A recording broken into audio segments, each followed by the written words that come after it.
নমস্কার বন্ধুরা, পম্পার কিচেনে আপনাদের সকলকে স্বাগত।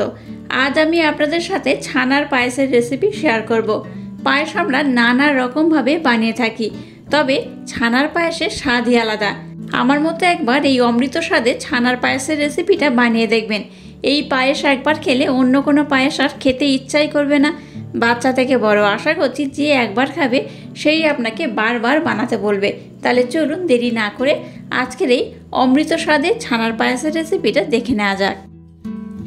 আজকে গুঁড়ো দুধ আর ছানা দিয়ে যে আমি ক্ষীরটা বানাবো, তার জন্য প্রথমে একটা গ্যাসটা জেলে দিয়ে এটা কড়া বসিয়ে দিয়েছি। কড়াটাকে গরম করে নিয়েছি। এবার এর মধ্যে দিয়ে দিচ্ছি সামান্য একটু জল। জলটাকে দেখুন মিডিয়াম গরম করে নিয়েছি। এবার এখানে দিয়ে দেবো গুঁড়ো দুধ।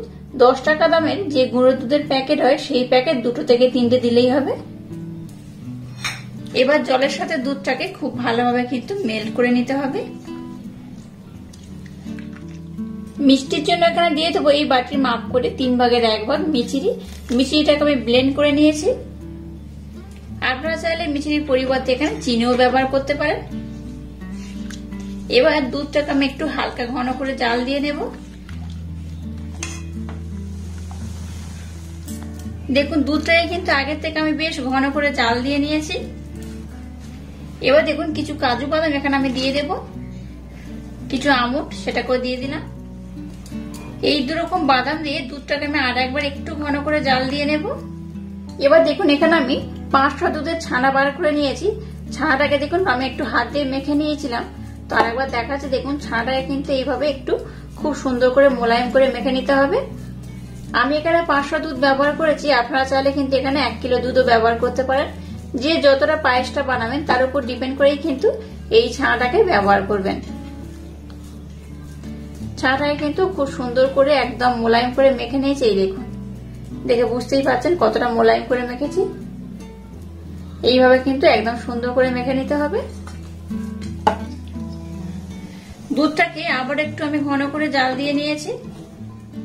এবার এই ছানাটাকে আমি দুধের মধ্যে দিয়ে দেব।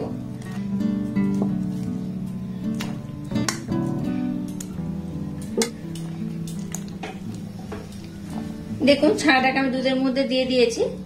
এবার ছানাটা দেওয়ার পর এটাকে আমি খুব ভালোভাবে কিন্তু জাল দিয়ে নেব। আজকের এই ছানার পায়েসটা যেভাবে বানাচ্ছি আমার মতো একবার হলেও ট্রাই করবেন, অসাধারণ খেতে হয়। একবার খেলে দেখবেন আপনাদের কিন্তু বারবার এইভাবে বানিয়ে খেতে ইচ্ছা করবে। এই পর্যায়ে আরো 1 চামচ গুঁড়ো দুধ আমি দিয়ে দেব। আবারও গুঁড়ো দুধটাকে এই দুধের সাথে একটু মেল্ট করে নেব।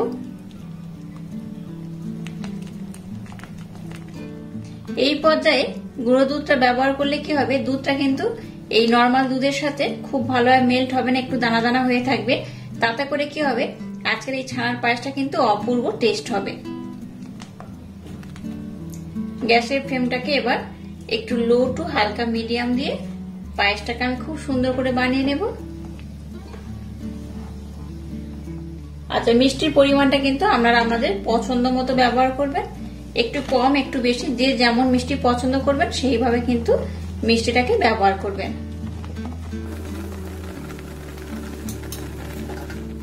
এই পর্যায়ে সামান্য একটু এলাচ পাউডার ব্যবহার করব। দেখুন এটা কিন্তু আস্তে আস্তে একদম ঘন হয়ে যাবে, একদম ক্ষীরের মতো হয়ে যাবে।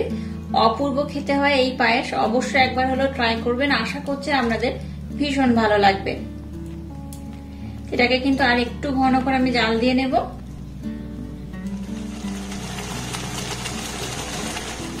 দেখুন গ্যাসের ফ্লেমটাকে লো টু মিডিয়াম দিয়ে ছানার পায়েসটাকে আমি কত সুন্দর করে বানিয়ে নিয়েছি দেখুন। আর ছানার পায়েসটাকে কিন্তু আপনারা আরেকটু ঘন করেও জাল দিতে পারেন, তবে এটা যখন ঠান্ডা হবে তখন কিন্তু আরো বেশ ঘন হয়ে যাবে। যাই হোক, পায়েসটাকে কিন্তু আপনারা আবারও বলছি একটু ঘন করেও জাল দিতে পারেন, আর এই পর্যায়ে নামিয়েও নিতে পারেন। আমি কিন্তু আর বেশি ঘন করব না, এটা এইরকমই থাকবে। এতে করে কি হবে, এটা কিন্তু খেতে খুব সুন্দর লাগবে। যাই হোক, এখানে আমি সমস্ত উপকরণ অ্যাড করে দিয়েছি, আর কোনো উপকরণ অ্যাড করার দরকার নেই। এবার আমি গ্যাসটাকে বন্ধ করে দেব। ছানার পায়েস আমার একদম রেডি হয়ে গেছে।